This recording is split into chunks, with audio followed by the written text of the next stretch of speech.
The next thing, immediately Allah introduces something that it doesn't happen anywhere in the Quran. Literally the next verse, قُمِ اللَّيْلِ, stand up in the night prayer. And for the Prophet ﷺ, the night prayer was compulsory. And for him, Allah subhanahu wa ta'ala says, نِصْفَهُ. So he says, إِلَّا قَلِيلًا نِصْفَهُ أَوْ انْقُصْ مِنْهُ قَلِيلًا. This is amazing because for the Prophet ﷺ, the bare minimum is that he has to stand up at least half the night. But for myself, you, and our viewers, Allah says at least just a little, just a small portion.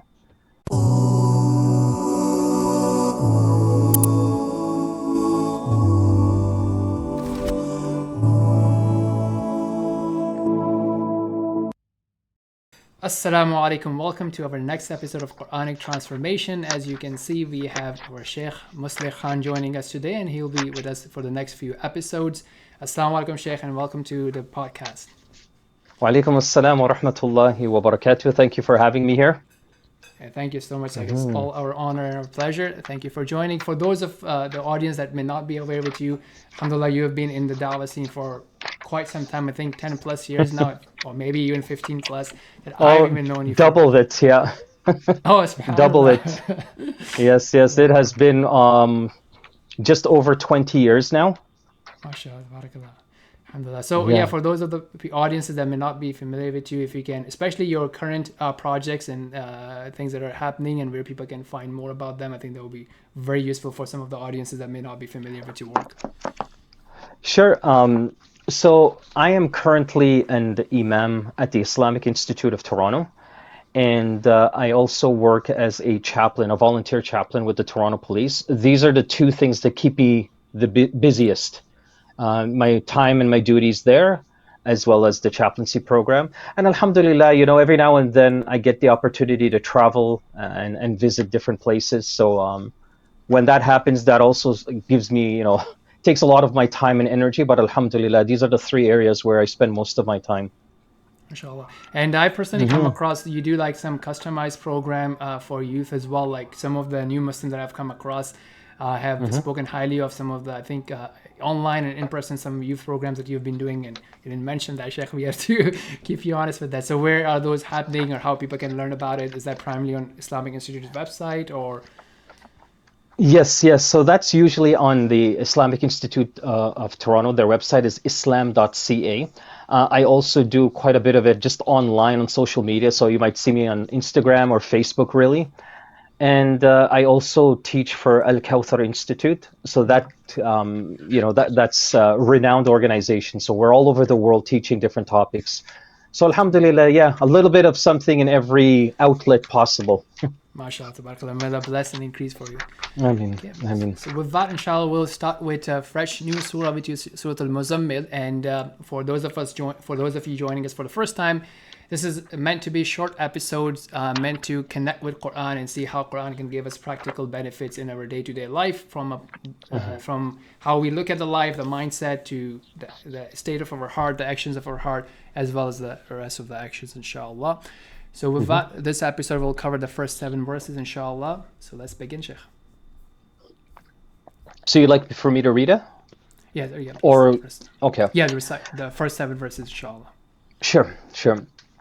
أعوذ بالله من الشيطان الرجيم بسم الله الرحمن الرحيم يا أيها المزمل قم الليل إلا قليلا نصفه أو انقص منه قليلا أو زد عليه ورتل القرآن ترتيلا إنا سنلقي عليك قولا ثقيلا إن ناشئة الليل هي أشد وطئا وأقوم قيلا إن لك في النهار سبحا طويلا.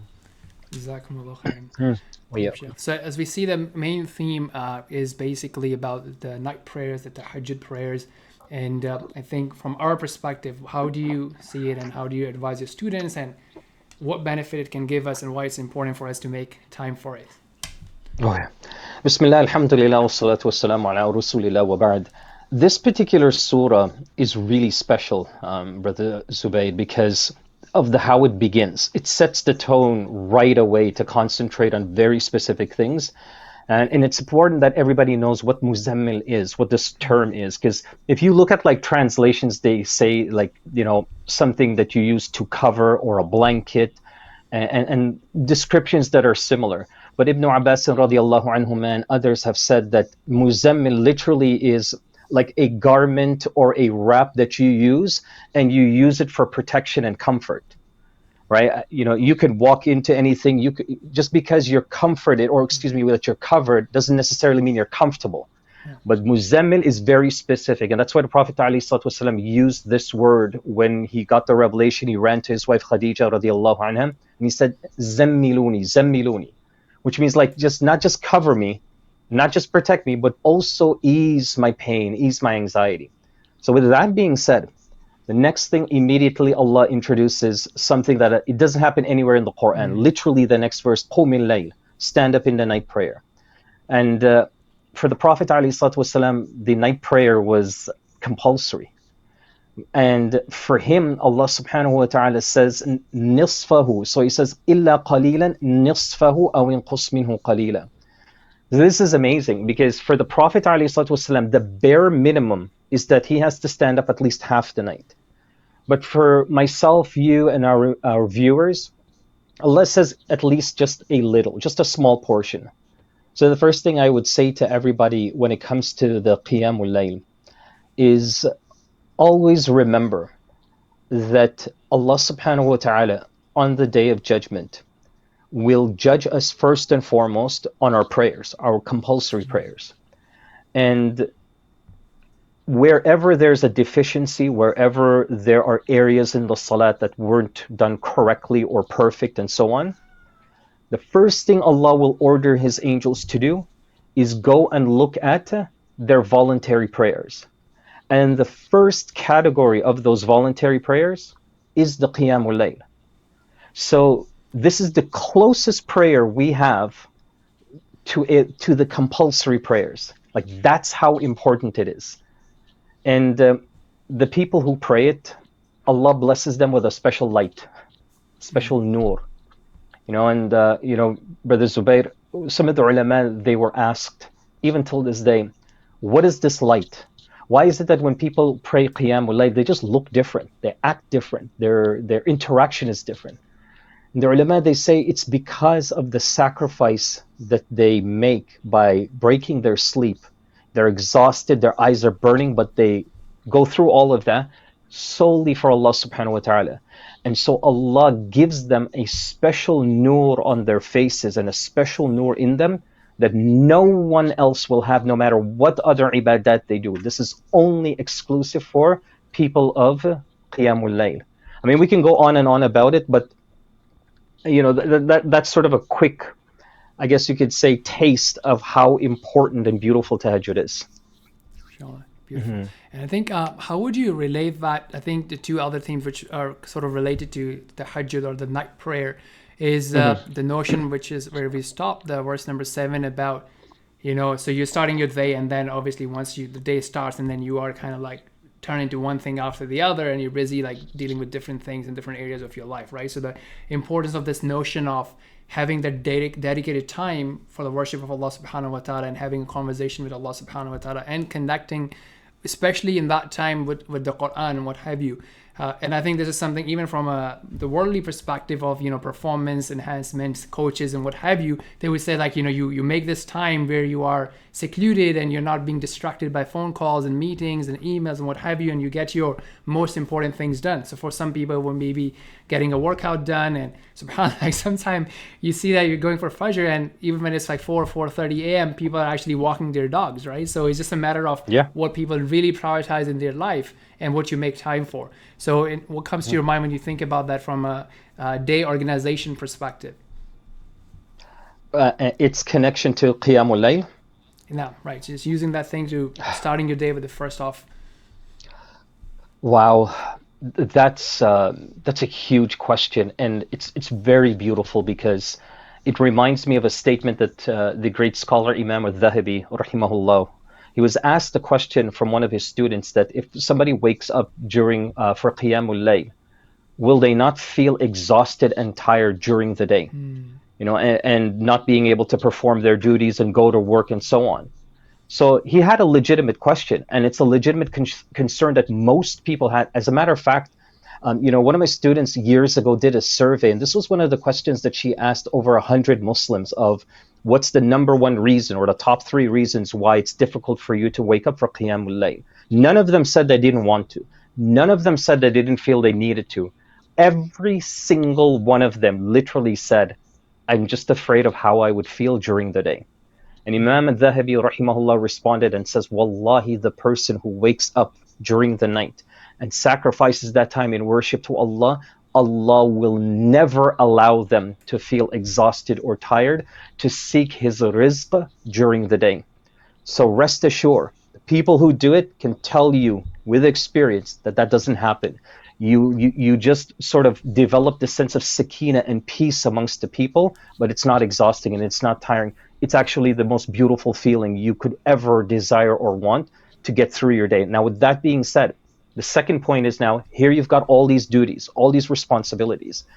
Qiyamul Layl is the perfect engine for you to start your day and literally battle through all the tasks and priorities you have a day. Why? Because you started it in the most blessed way. Like, we haven't even talked about Fajr, Brother Zubair. We're just talking about Tahajjud.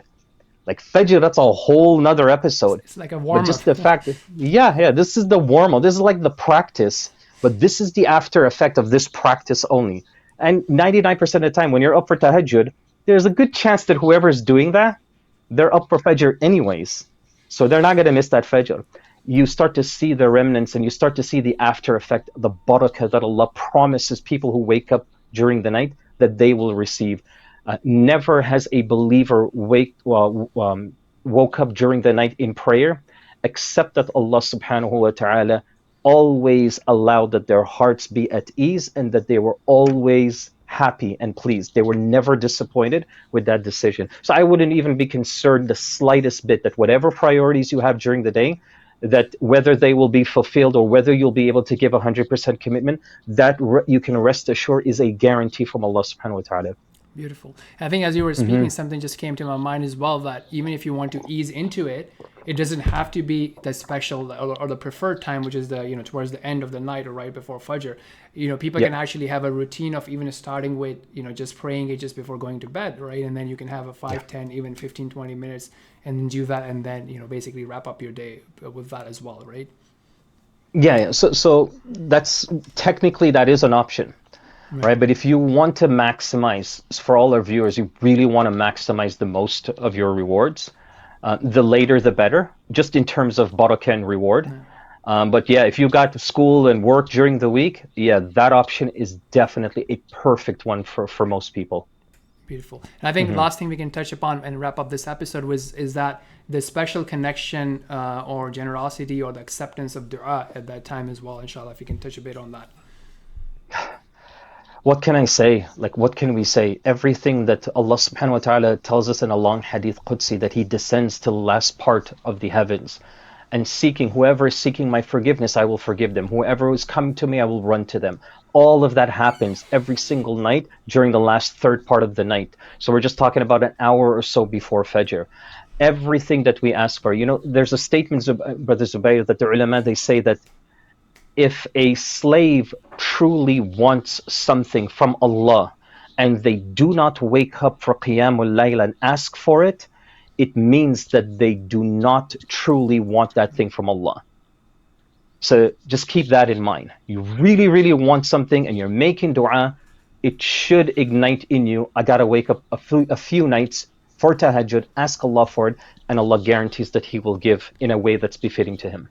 And I think that's a very beautiful point, right? I mean, and I think all of us have seen different examples when we really want something, whether it be a MMA fight or a cricket match or what have you. People have really seem to be up all night at the really end of the night at odd times, or to catch a flight or what have you, right? So I think that's a really good point to end on is like, what do we really cherish and what do we really want. With that, Yeah, inshallah, we'll wrap up this episode. Jazakumullah khairan, and we'll see you all in the next one. Assalamu alaikum. no problem.